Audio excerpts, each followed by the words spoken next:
Ginoong Yu? Anong meron? Ginoong Yu, nandito ako para magbigay impormasyon tungkol sa asawa ni Hiting Xiao na si Lu Yuxing. May nahanap na mga medical records. Nanganak siya ng 2 babae. Ang pangalan ng isa ay Hiyan at ang isa naman ay Heishi. Pero hindi ko alam kung bakit sila nagkahiwalay. Ngayon, nakumpirma na natin na may kambal si Hiyan. Kaya ang Hiyan na nasa harapan natin ngayon, hindi siya peke. Siya ang biyolohikal na kapatid ni Hiyan. Oo, kaya ang kanilang DNA ay parehong may katuturan. Sigurado akong hindi papatay si Hiyan. Ipagpatuloy ang pagsusuri. Opo, Ginoong Yu. Hiyan, hindi ka papatay. Gumamit ka lang ng isang puppet para manatili sa tabi ko. Ibig sabihin, nagdududa ka na ako ang pumatay sa'yo. Pero hindi sapat ang ebidensya laban sa akin. Ang presensya ng kapatid mo, parang ipinadala mo na ako sa kulungan. Pasensya na. Ikaw ay nakatadhana na mabigo.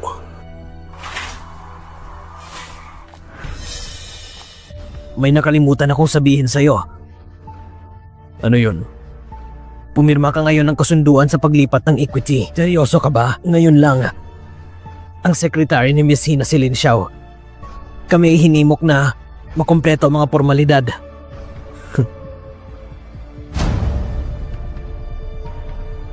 Hindi na mahalaga. Ikakasal na kami ni Hiyan. Kung anong meron sa akin ay nasa kanya. Ang kanya ay akin.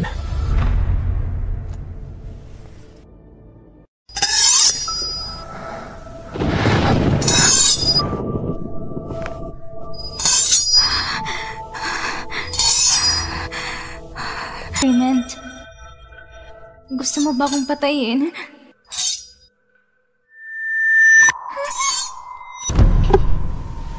Hindi niya ako pwedeng makita.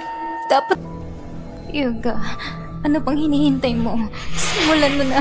Ituloy mo na.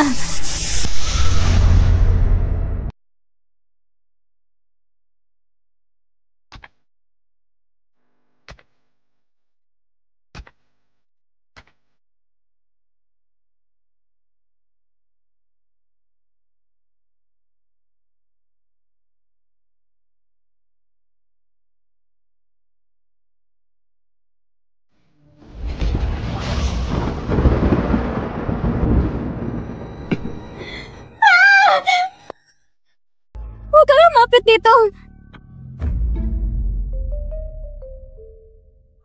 Ayan. Anong meron?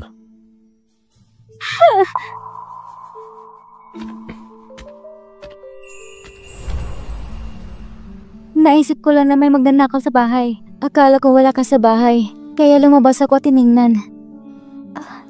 Hindi ko inaasahan na sobrang dilim pala dito. Napagkamalan tulog kitang magnanakaw.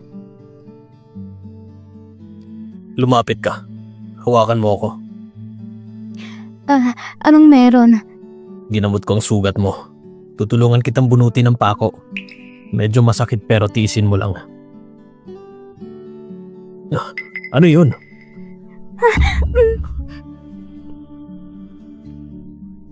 Sige na. Ayos lang. Ayan. Masakit ba? Lin Xiao, anong ginagawa mo?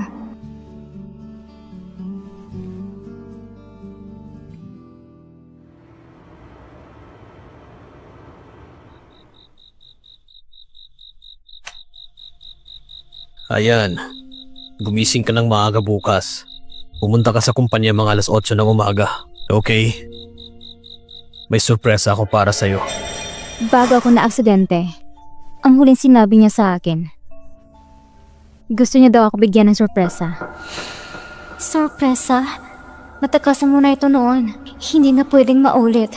Kung ano ang darating, ay palaging darating.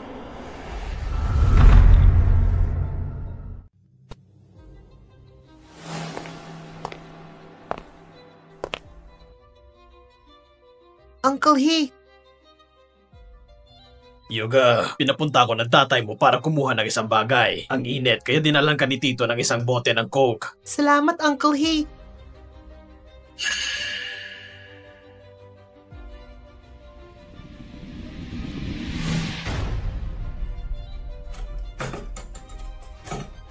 Sa pamamagitan nito, magiging akin na ang Fangsing. Ako si Hiting Xiao. Ako ang dapat masusunod. Kahit ang anak mo ay medyo tanga. Hiting Xiao, maliban kung patayin mo ako ngayon, isusumbong kita bukas na ninakaw mo ang aking pananaliksik. Yofebay, gusto mo bang makilala? Paano mo nakuha ang iyong resulta sa iyong saintipikong pananaliksik? Nautang mo ito sa akin! Ikaw...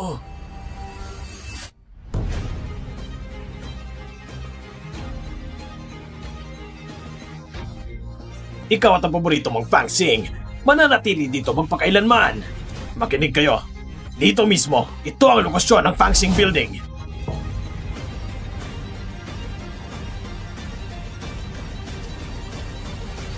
Sino yun? Ayoko. Okay ka lang? Anong meron?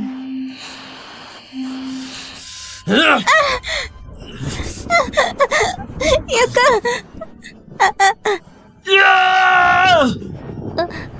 Ate, kung mamamatay ako, tulungan mo akong alagang mabuti ang aking ama. Sapat na ba ito para ipadala si Yugi sa kulungan?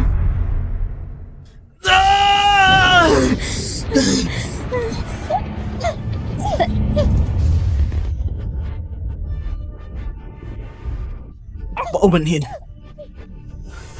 Paumanhin. Bakit siya tumigil?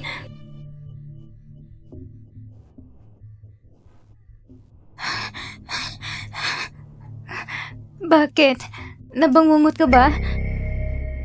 Nag-aalala ka ba sa paggawa nito sa iyong sarili?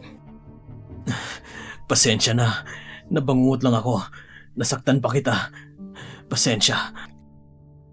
Ayos lang. Nandito lang ako. Sasamahan kita. Ayos lang ba? Matulog ka na. Pero, ano nangyari kanina? Parang binangungot siya. Mukhang perpekto at makapangyarihang tao. Mayroon bang mga tao at bagay na kinakatatakutan mo?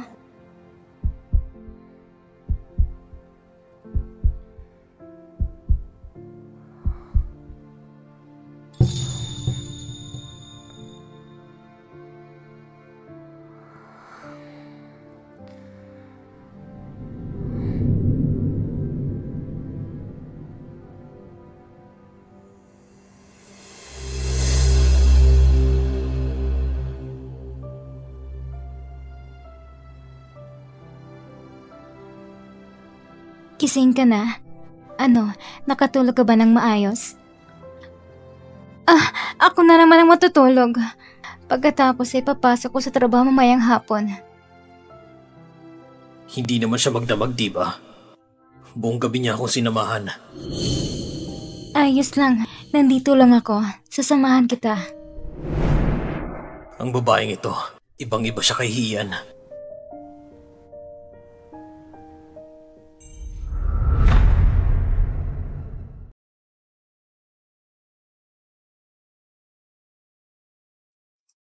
Bakit late ka ngayon?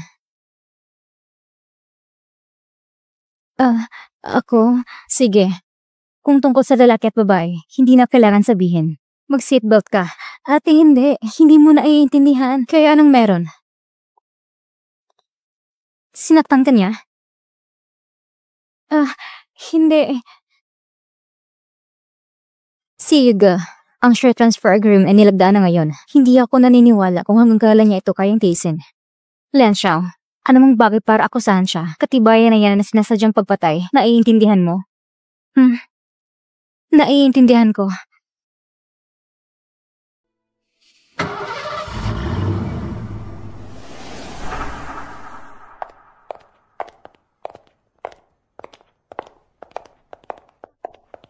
Salamat.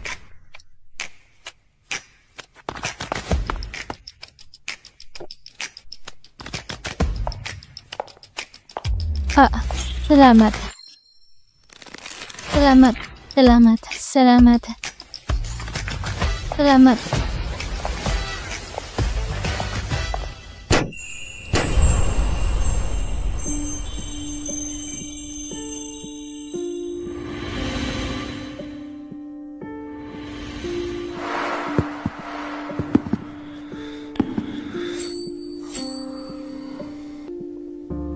Lahat ng bagay, yan ay peke. Ang mga nakikita mo ay paglilinan lamang. Mariloko ka lang.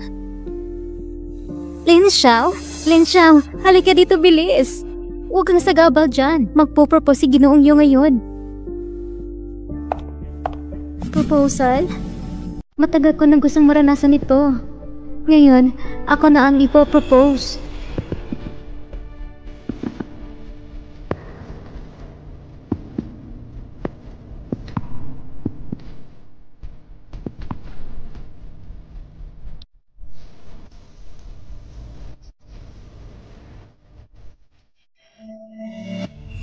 Ayan, alam kong darating ang panahon na ito.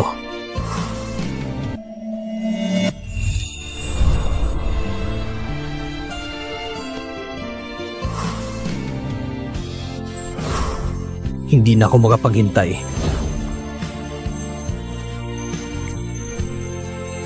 Pakasalan mo ako.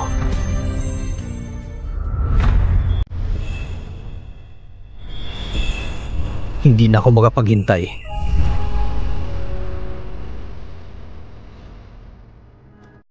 Pakasalan mo ako. Pakasalan mo siya! Pakasalan mo siya! Pakasalan mo siya! Edga, ikaw talaga. Mabilis mong baguhin ang diskarte.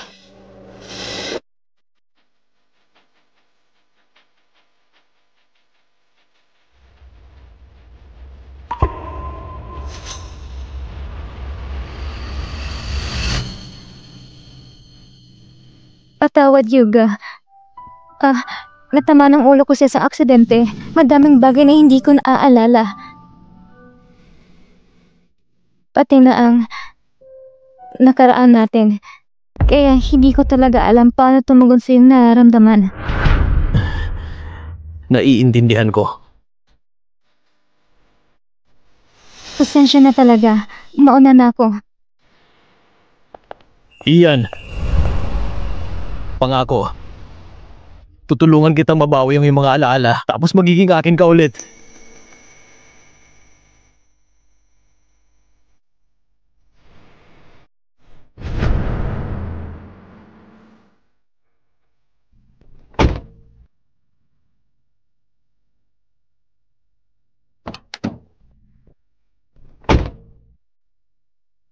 Eto na. Sa tingin ko nagbago na ni Scarlett si Yuga. Kung mag-propose ulit siya ng kasal, kailangan mahumanan ng parang para tumanggi. Kilala ko siya. Kaya niyang humanan ng paraan para manala sa puso ng mga tao. Kaya niyang kontrolin ng fansing at hatiin ang mga ari-arian. Ang pera mo noon, huwag mo nang isipin ito. Naintindihan mo? Opo. Bakit ang sama ng tingin mo? Ate, noong nag-propose si Yuga sa akin kanina, mayroon talagang ilang pangloob na pabago-bago. Anong mga pagbabago? Ate, mahal mo pa rin siya, diba? Ate, mahal mo pa rin siya, diba? Anong ibig mong sabihin? Kung hindi ka tinawag kanina, hindi ka aalis, diba? Tapos ka na ba? Huwag mong dumhihan ang salitang pag-ibig. Hindi siya karapat-dapat. Lin Xiao, sa ikatlong pagkakataon. Ito ng huling pagkakataon.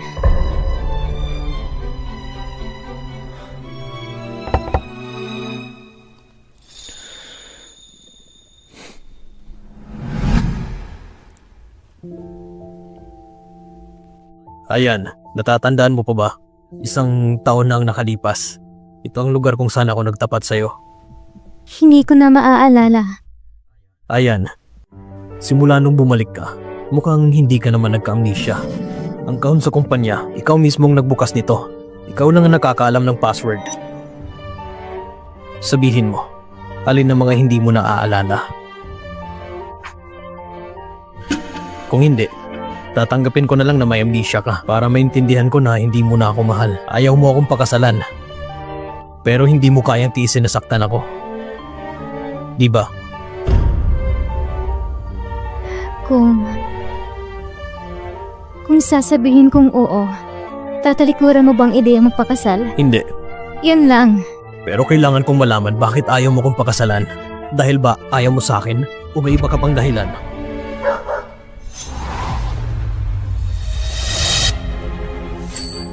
Iligtas mo ako, Yuga! Tulong! Potato, tinatakot mo ang mga tao. Messi, namiss ka ni Potato. Hindi kanya kakagatin. Bakit takot ka sa kanya ngayon? Kasi nakagat ako ng aso nung bata pa ako. Pero kahit nawala ang alaala ko, hindi dapat ako matakot sa mga aso.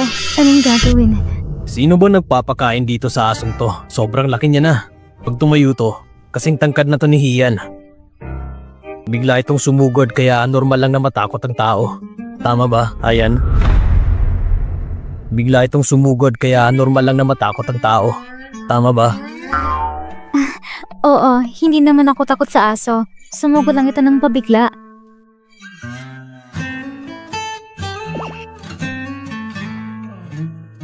Potato. Napakakapa ng balahibo mo. Parang buhok mo lang. Anong meron? Nung dati, hinabi mo rin yan. Tama ba o mali? Magkaiba naman kami ng iniisip ni ate, diba? Bahala na. Ngayon siya'y masaya, hindi niya na ako pagdududahan. Ang babaeng to, hindi marunong umarte. Hindi kita tutulungan dito. Hindi mo man lang mahulaan. Naalala ko na, ang ngiti nito ay katulad ng sa iyo. Ang cute na aso. Maaari na rin kitang tawagin aso mula ngayon. Ikaw parang tanga na aso. Ayan. Dahil hindi mo magawang maging emotional sa lugar na ito, dadalhin kita sa iba pang lugar. Okay?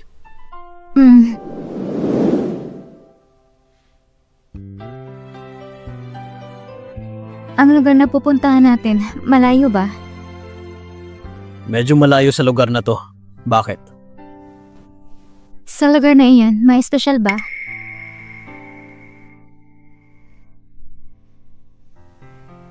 Ang lugar na yun kung saan tayo unang naghalikan. Pakunik ka ng Bluetooth, magpatutog tayo ng kanta. Medyo boring sa daan eh.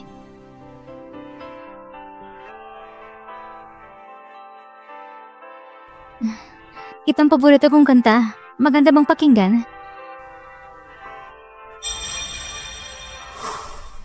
Ang mga bagay na ito ay dapat maiintindihan kahit mawala ang alaala ko.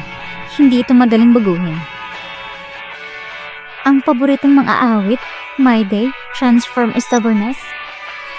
Tama. Sa layuning ito, hinatid pa ako na yoga upang makinig ng My Day concert. Kaya ang mga ito, huwag mong kalimutan. Mahalaga na tandaan.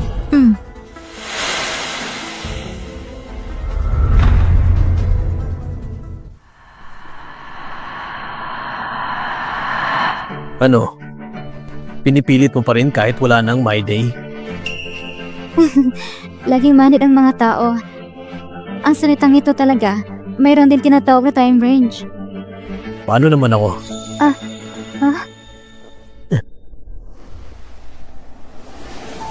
Sabi mo dati mahal mo ako. Ako ang pinakagusto mo. Minahal mo ako hanggang sa dumating yung araw na naaksidente ka. Kung ganun, mas gugustuhin ko pa na ako ang naaksidente nung araw na yun.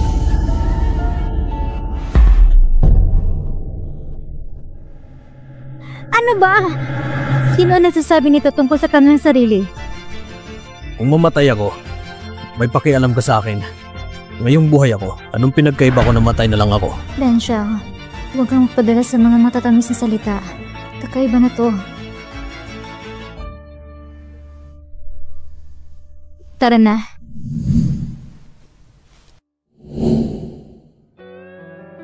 Sana sa pagitan niyo ni Yoga, hindi kailanman nangyari ang masamang bagay na yon. Mahal na mahal ka niya.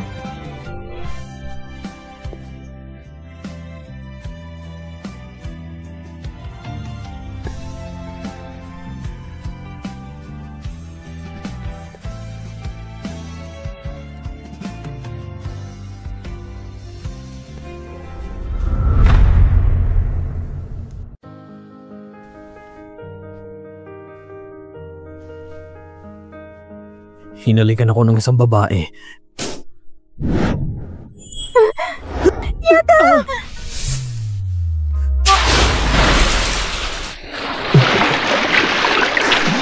Nagpapanggap ka pa. Lumangon ka na mag-isa. Ligtas mo ako! Yaga? Yaga!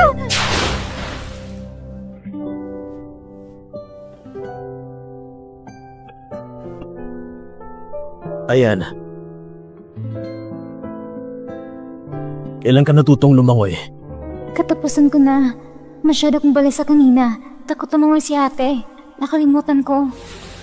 Noong bata pa ako, tinuruan ako ng tatay ko kung paano lumangoy. Hinagdis ako sa bathtub at muntik na akong mabulunan. Simula noon, ayaw ko ng lahat ng may kinalaman sa swimming. Kaya nakikita mo ang bahay ko, walang bathtub. Hulaan mo. Wala nang ibang paraan. Marunong lang ako maglaro. Naiintindihan ko na. Sa totoo lang, marunong ka talagang lumangoy. Pero ayaw mo lang na masaktan ang pagiging lalaki ko. Kaya nagpanggap kang hindi ka marunong lumangoy, di ba? Ngayon, alam ko na. Ako ang taong ito na naiintindihan ka, di ba?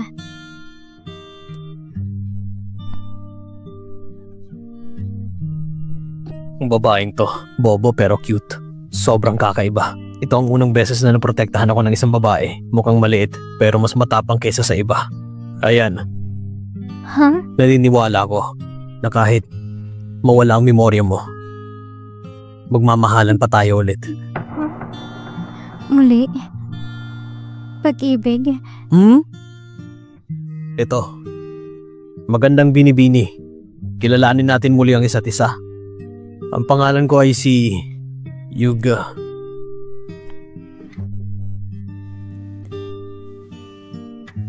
Hello. Ang pangalan ko ay si...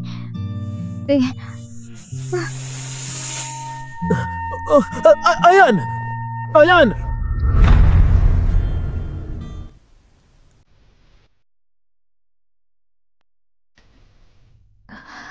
Nasaan ako? Sa bahay.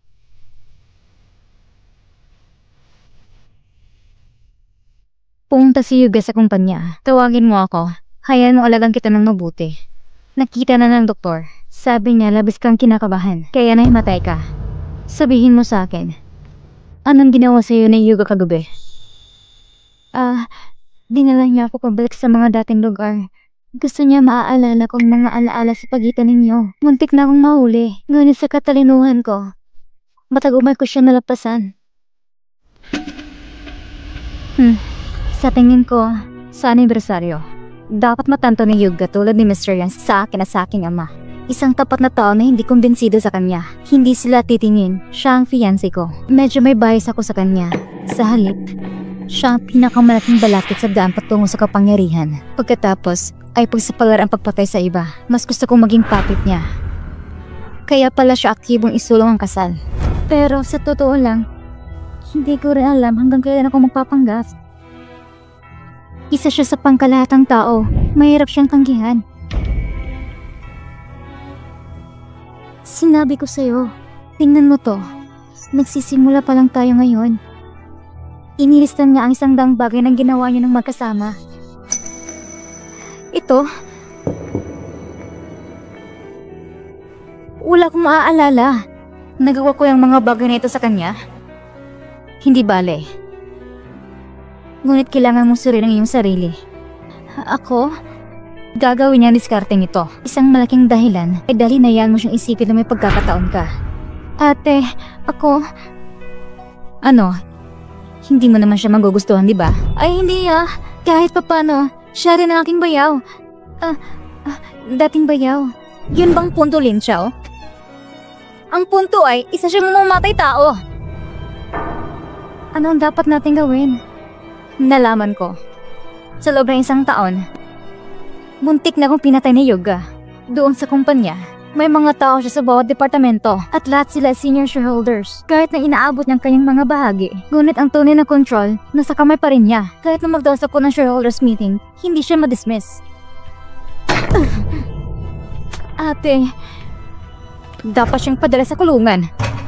Ang ganitong uri ng basura, ang kamatay na hindi isang awa. Pero kung hindi niya gagawin, wala tayong paraan kundi mangolekta ng ebidensya. Pagkatapos at pipilitin natin siyang gawin ito. Yuga, gagawin mo ba talaga?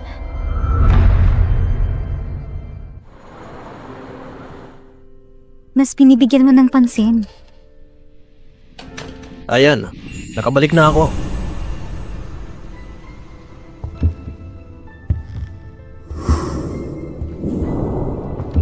pa oras para umalis sa trabaho. Bakit ang aga mong bumalik? Hindi ba ito ang naisip mo? Lin Xiao, maraming salamat. Ikaw na bahala, Mr. Yu. Ayos lang. Mas mabuti na siya ngayon. Maganda ba? Kailangan ko itong makita sa aking sarili. Alis muna ako. Tara na.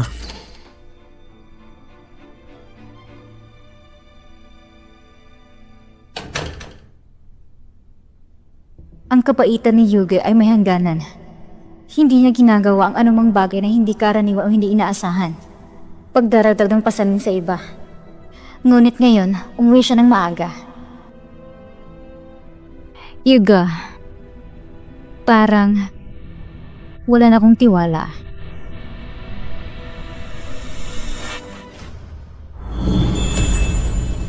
Hiyan.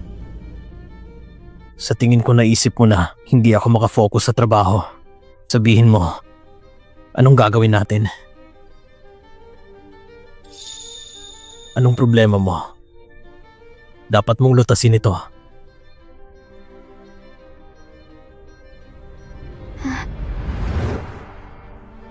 Huwag mong patayin ng ilaw. Takot ako sa dilim. Sige. Ay hayaan mo kong ilagay sa'yo. Tingnan mo ng mas malinaw. Pag-ibig. Ito ang pinakamalaking kahinaan ng isang babae. Hindi mahalaga kung sino ito. Ang mahalaga, kailangan mo akong mahalin. Para magamit kita sa sarili ko.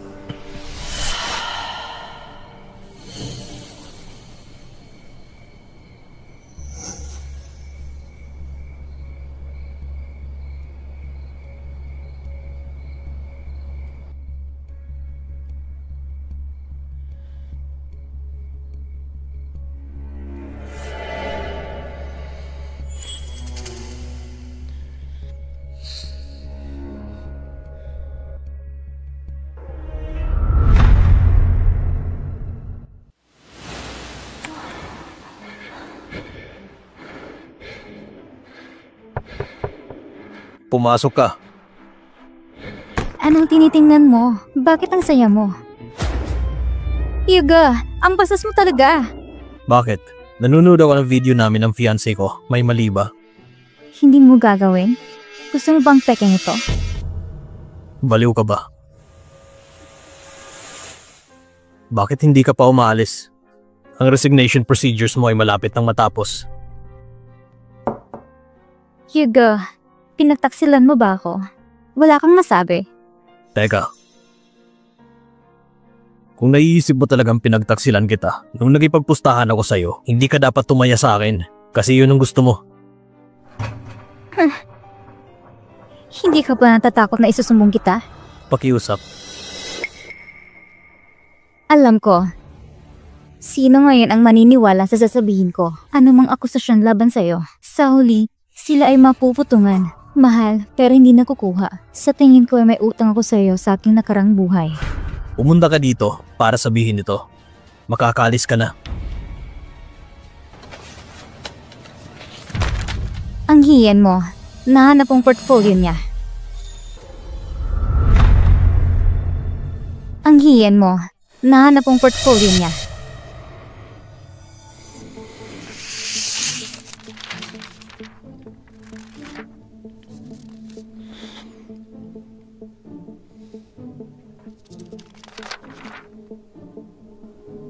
Si Lin Xiao ay si Hiyan. Tama yan. Si Lin Xiao na nakatulong ng peke. Siyang Hiyan na orihinal. Nangga sa aksidente ni Hiyan. Nagkaroon siya ng reconstructive surgery. Nagpalit ng mukha. Nakipagpalit ng pagkakakilanlan sa peke na yun. Paano mo na malalaman na siya si Hiyan?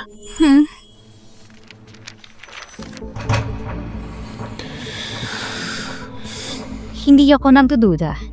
Kamukha niya isang ganap ng kakaibang tao. Ngunit, pinagbantaan niya ang aking doktor. Naiwan ng mga fingerprints sa opisina. Para makilala siya. Nag-fingerprint matching ako. Sino nakakala na siya si Hiyan?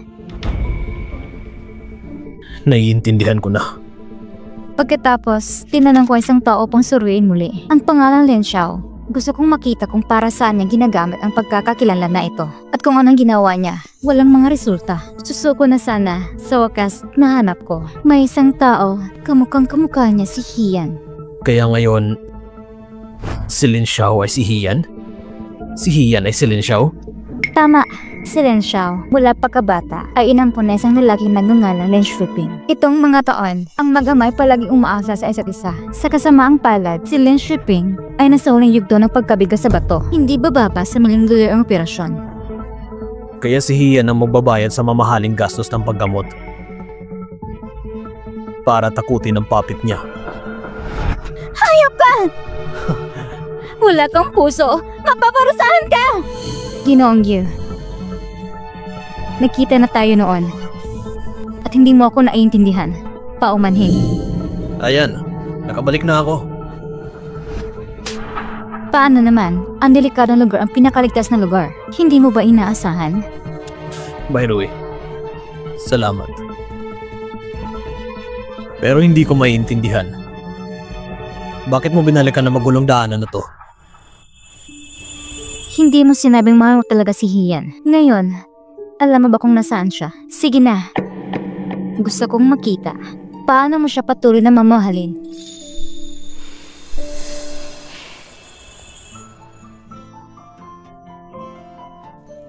Hangad ko ngayong maligayang pagsasama. Magkaroon sana kayo ng anak sa lalong madaling panahon. Iyon lang. Paalam.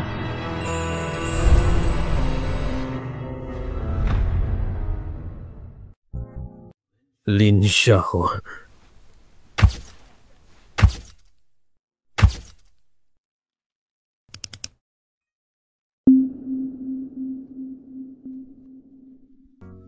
Video na nakasakal sa leeg? Binura? Ayan. Parang kapatid mo. Yun lang. Ate, may dala ka ba?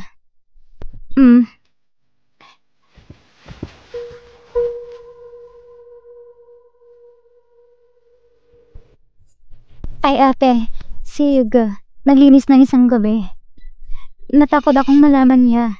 Sinara ko sandali. Kung anong araw, hindi ko na maalala. Pero iba, sa lahat ng oras.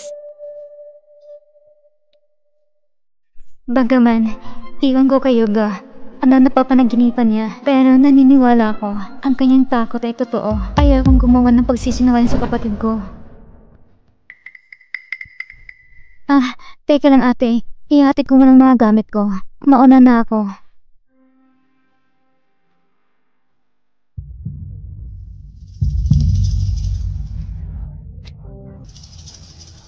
Bigyan mo nga ako ng baso ng alak.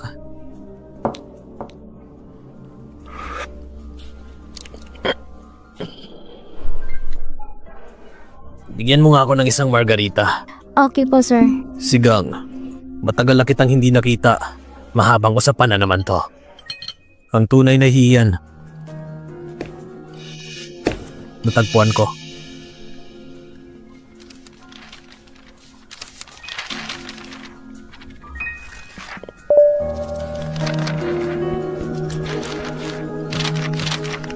Yuga, gusto mo ba akong tratuhin na parang unggoy? Maniwala ka man o hindi. Nilaro ka ng mga taong ito. Ang peke naging totoo. Gusto mo pa siyang protektahan. Tama. Si Hian at ako ay magkasama bawat minuto at segundo. Nandidiri ako at gusto kong sumuka. Galit ako sa kanya.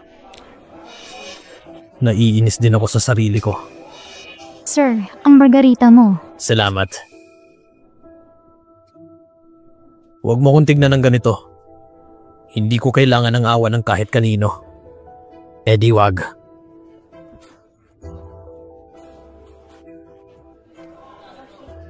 Ikaw at ang aking ama, ang pinaka-proud na estudyante. Kinamumuhian niya ito, parang ikaw ang kanyang tunay na anak. At ako, naglalaro lang sa paligid. Nagsasayang ng emosyon sa ibang tao. Tumigil ka na sa pag-iinom, makinig kapag sinabi ko.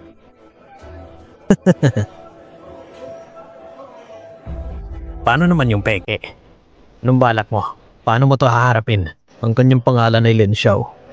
Ang totoong pangalan ay Casey. Kapatid sila ni Hian. Hindi ko maintindihan. Si Hiting Xiao, bakit ayaw niya sa biologikal na anak niya? Hindi na mahalaga. Para sa akin, pareho siya ni Hian. Mabuti. Anong gagawin ko? Huwag.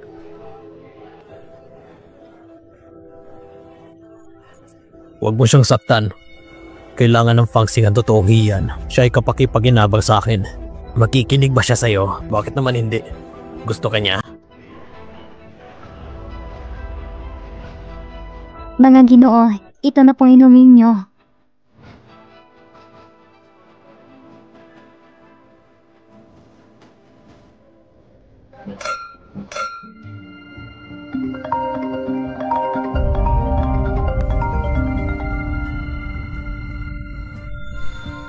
Hello? Ayan. Sa wakas nahanap na kita. Sabi nilang lahat patay ka na. Ang iba sabi nila buhay ka pa.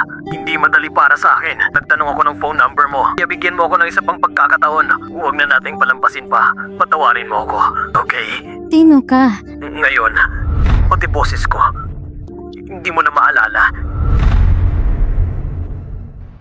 Sino ang tong ito? Si Jiang Heng, ang unang pag-ibig ko. Galing siyang Japan. May inutusan akong magmensahe sa kanya. Ibig mong sabihin, makipaghiwalay ka kay Yuga. Pakasalan mo si Jiang Heng.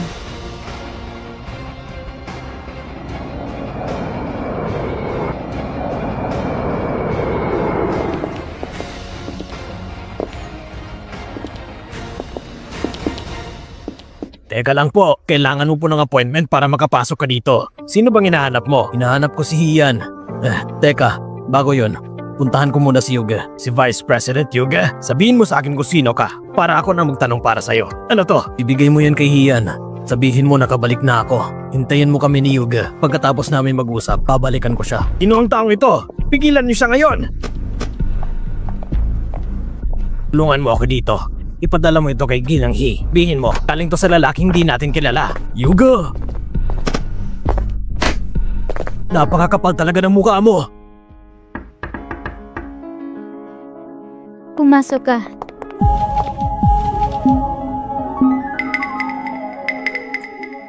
Nakabalik na si Jiang Heng. Hindi mo pinaprotektahan si Hian. Muntik na siyang mawala ng buhay. Hindi ka karapat dapat na maging fiancé niya. Si Hian ay hindi dapat binigay sa'yo.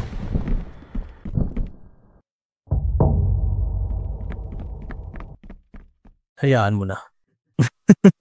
Ikaw pala, parang gumanda ang buhay mo nung pumunta ka sa Japan. Inabandona mo si Hian. Huwag mong masyadong isipin na mahusay ka.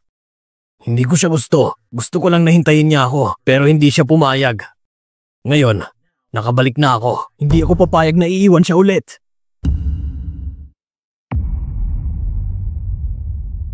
Jiang Heng? Yan.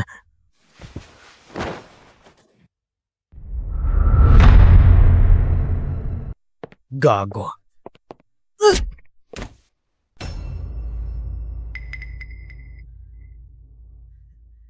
Yuga, natatakot ka ba? Tama. Ngayong nakabalik na ako, wala na bang nangyayari sa inyo ni Yan? Tama, Yan. Anong problema Yan? Natakot ba kita? Tama. Tara na. Ayan.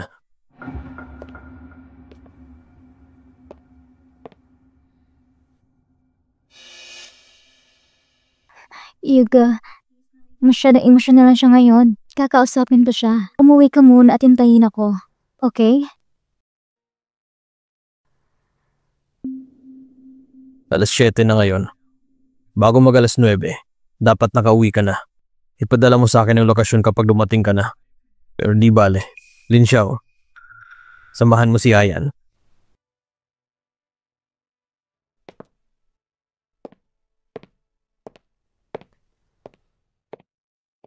Yan. Ito ay si... Ang mga gusto kong sabihin, ikaw lang ang marunong makinig. Siya si Lin Xiao, assistant ko. Siya rin ang nangligtas sa akin nung naaksidente ako. Tagapagligtas? Mabuti. Tara na.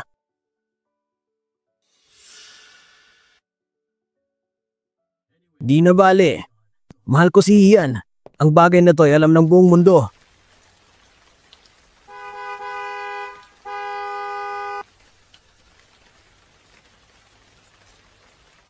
Hoy! Marunong ka bang magmaneho? Kalimutan mo na. Sa halip ay lumihis na lang sa bahay. Mas mabuting manatili na lang dito.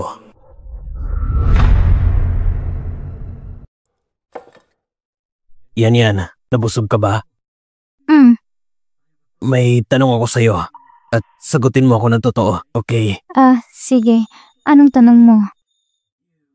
Ikaw, mahal mo ba si Yuga? Hindi.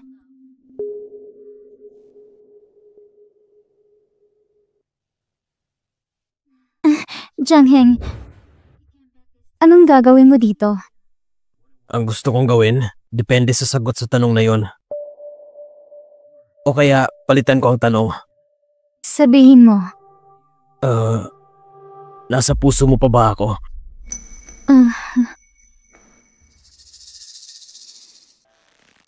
Alam ko kung anong inaalala mo.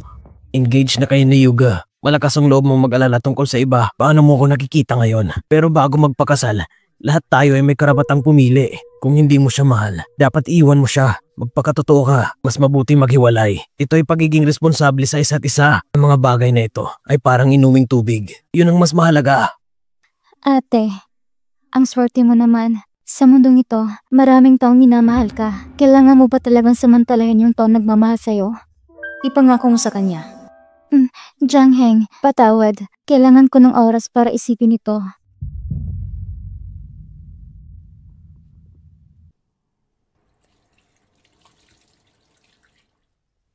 Hindi ka nakikinig. Siya ay isang inosenteng tao. At mahal ka talaga niya. Ito ang pag-iisip niya. Mula pa nang iwanan niya ako at pumunta sa Japan. Natapos ng pagitan namin. Ang mga nawalan sa akin ay mawawala ng tuluyan. Ito ang parusa niya. Kaya payo ko sa'yo, huwag gumawa ng anumang hindi kinakailangang mga galaw. Makipaghiwalay kay Yuga sa lalong madaling panahon at magsimula kay Jangheng. Pilitin mo siyang gawin ito.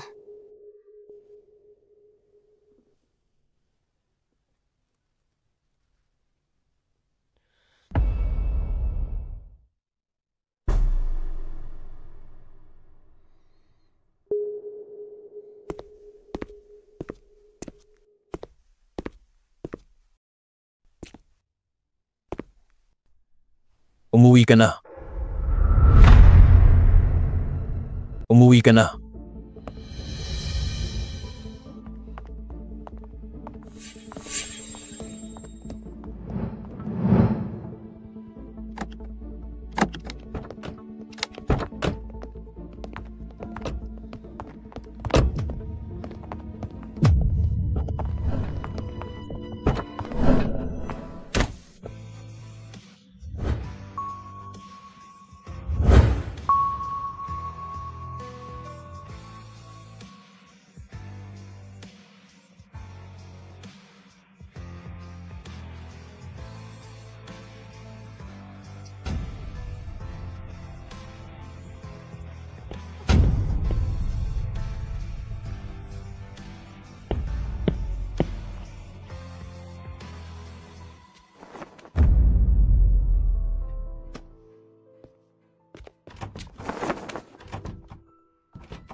Sorry, ang iyong tao ay pinaghihigpitan.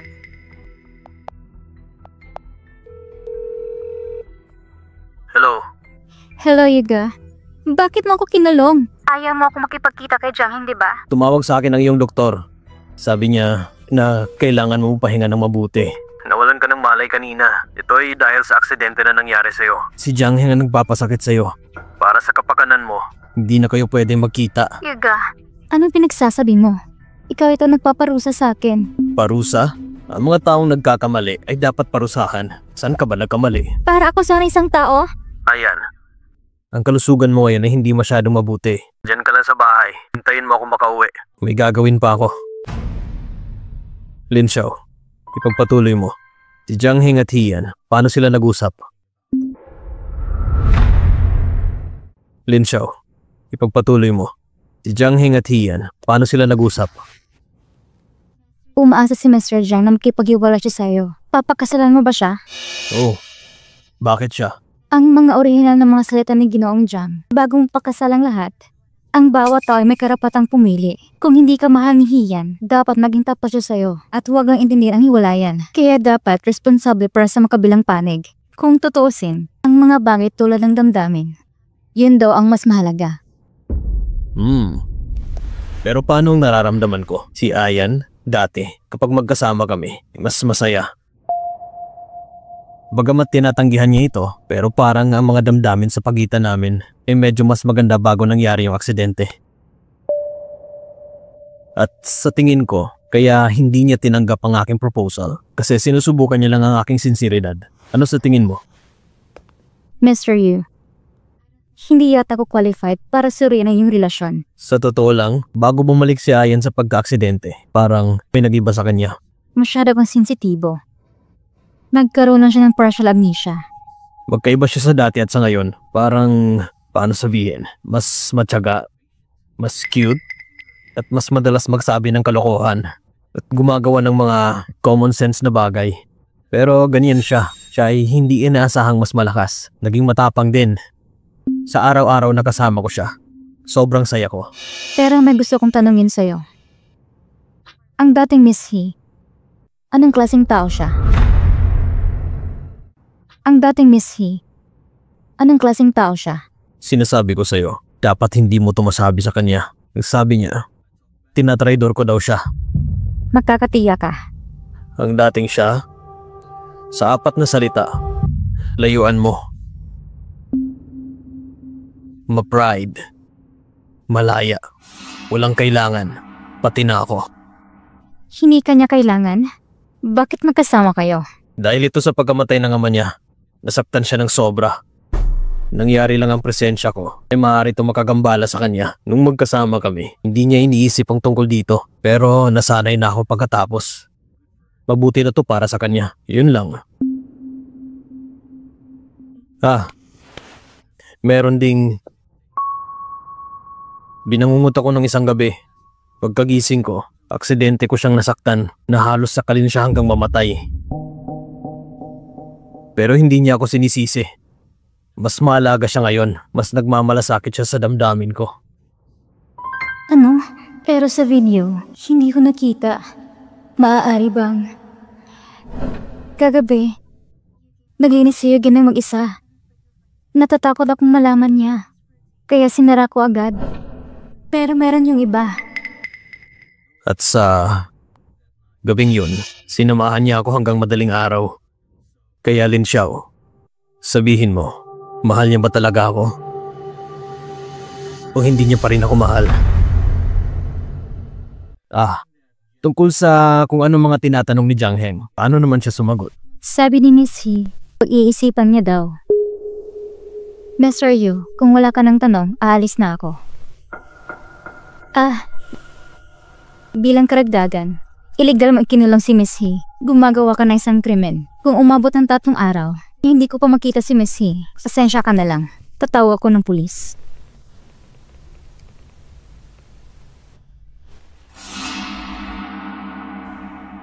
Alisin mo siya. Huwag mong sabihin kung kahit kanino. Opo. Lin Xiao, gusto kong malaman mo ang kahihinatnan ng pagtaksil sa akin.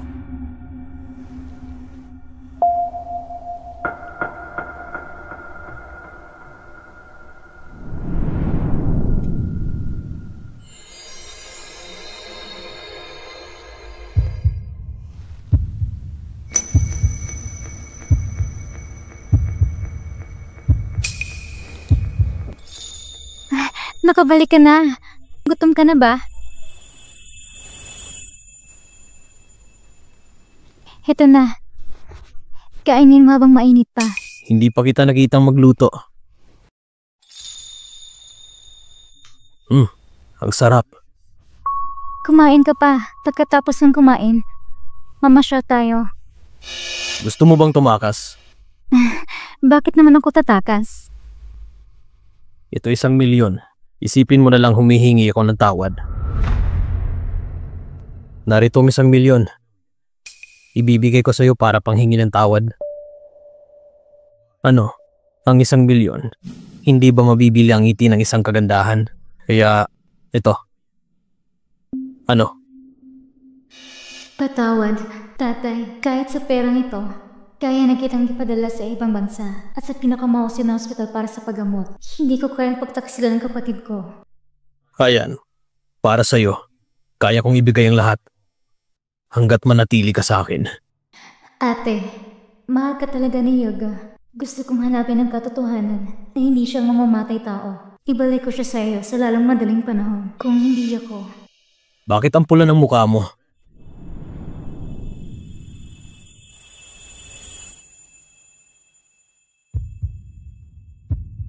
Nilalagnat ka.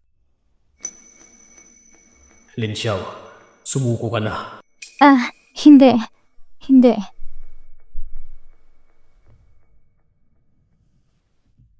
Walang katumpas na halagang kaligayahan ko. Walang halaga ng pera ang makakabili nito. Basta kumain ka sa oras at umuwi sa oras, sobrang saya ko na.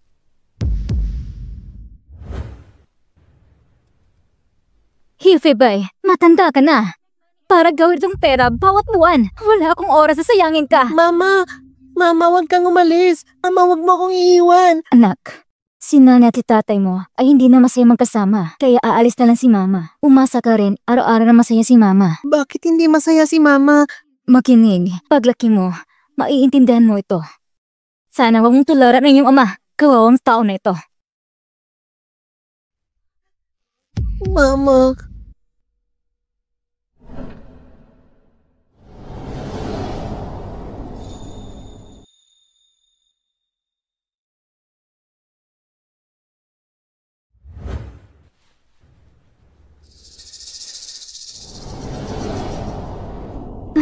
Umuulan. Tara.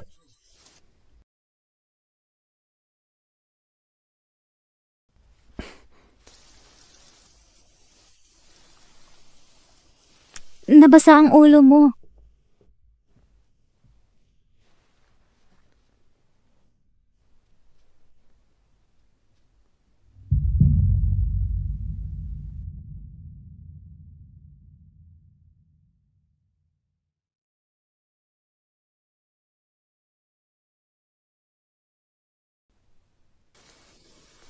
Ano yun? Parang nandito.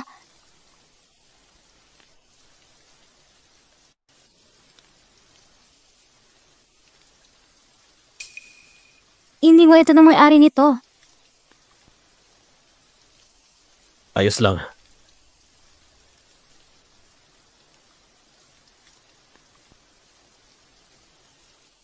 Sanay ka talaga sa mga ganyan. Ang dati kong pangarap ay maging doktor. Kung ganun, bakit hindi mo tinuloy? Yuga, ano ba? Ano bang iniisip mo? Bobo ka ba? Tingnan mo si Sigang. Sa bawat pagsusulit, nakuha niya ang buong marka. At ikaw, napakasimpleng test paper. Hindi mo kayang kumasa sa ganitong pagsusulit? Gusto mo pa talaga mag-aral ng medisina? Sana matutunan mo to. Walang kwenta. Wala ka talagang halaga.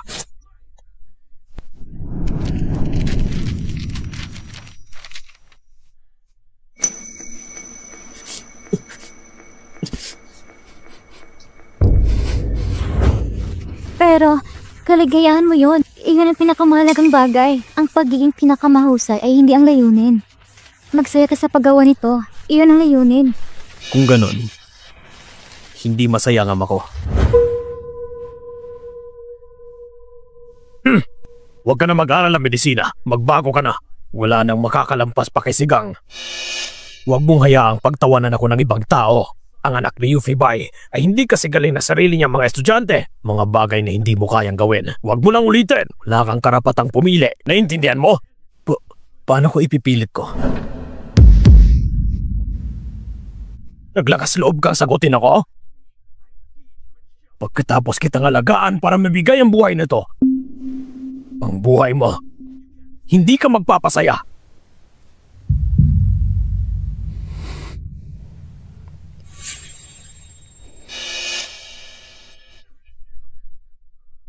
Anong tinitingin-tingin mo dyan? May 30,000 batas. Ang pinakamatulungin na kabanalan ay pinakadakila. Ang pangyayaring ito, kapag kumalat to, paano ka makikita ng iba? Hyuga, hindi mo magagamit ang mga pagkakamali ng iyong ama para parusahan ang sarili mo. Eto, sa huling pagsusuri, kung masaya ka, gagawin din niya. Masaya siya para sa'yo. Ang kalungkutan mo ay pansamantala lang. Kailangan mong maniwala, lagi kanyang mahal. Ano, may nasabi ba akong mali? Tumigil na ang ulan. Umuwi na tayo.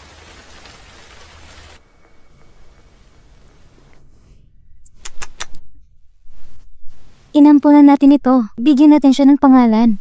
Okay. Tatawagin natin siya sa paborito mong ice cream. Mahilig sa ice cream ang kapatid ko. Sige, ice cream. Tapos, sige na magiging doktor mo. Diba? Ice cream. Busog ka na. Huwag mong pindutin ang tiyan mo. Napakaamo niya sa mga kuting. Ang pangarap ko ay mahalin na isang anghel na katulad niya. Paano ko itong matitiis? Papatayin ako ng kapatid ko.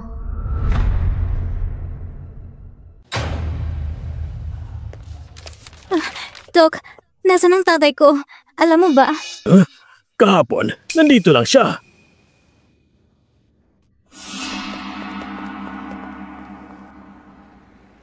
Hello, ate. Biglang nawala ang tatay ko. Tinanong ko sa monitoring. Bigla rin daw ito nasira. Wala akong ide. Anong nangyari? Nandito ang papa mo kasama ko. Ano? Ate, bakit mo ginawa ito? Nasaan ka ngayon? Len Xiao, ang ginawa mo, hindi ba malinaw sa isip mo? Pinagtaksilan mo ako. Kung hindi ka nakikinig sa akin, gawin mo ang mga sinasabi ko. Maghintay ka lang. Ate, paano kita pinagtaksilan? Binigyan ako ng isang yin kahapon, pero hindi ko tinanggap. Hindi kita ipagkakanulo. At ang pagbabantay na Yuga, gumawa na ilang galaw. Kaya hindi na kita pinagkakatiwalaan ngayon. Kahit ano mang sabihin mo. Ako? Hindi na malalang dahilan. Di ba? Limitadong pasensya ko. Kailangan makipaghiwalay ka kay Yuga ng mabilis. Tanggapin ang pagtutugis ni Jiang Heng.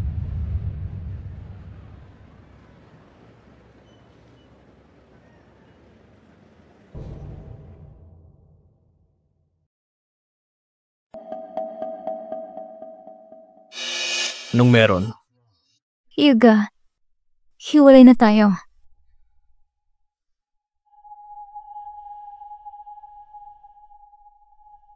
Anong sabi mo?